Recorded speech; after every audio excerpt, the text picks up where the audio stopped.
realize this, but you're about to walk into a whole mess of danger. Hergé's Tintin has finally been brought to the big screen, courtesy of Dream Team director Steven Spielberg and producer Peter Jackson.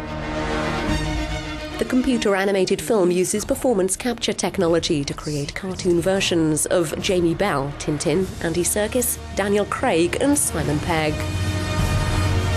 How could you let them escape?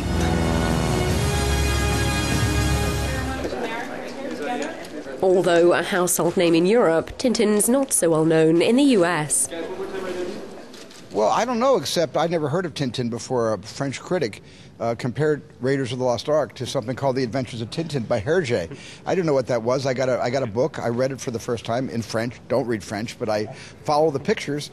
And my goodness, the pictures told me everything I needed to know about that particular volume. It was called The Seven Crystal Balls. That was the book that I was first exposed to Tintin through. We can't use computers. I mean, we can't do this. But you know, I really wanted to see Steven be able to step inside this world that we created in a computer for Tintin, but be able to shoot his movie, hold a camera, and shoot his movie as much like a live-action film as we could. And that's taken us 4 or 5 years to develop that pipeline and the system, and Tintin's the result of that.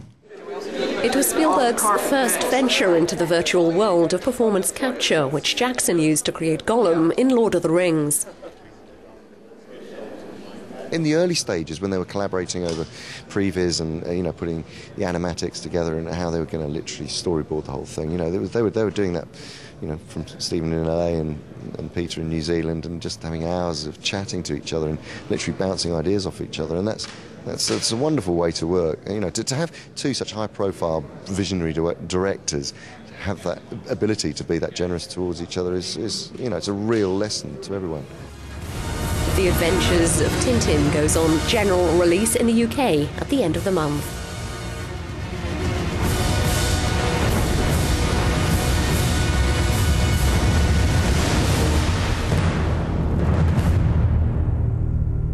We can't turn back. Not now.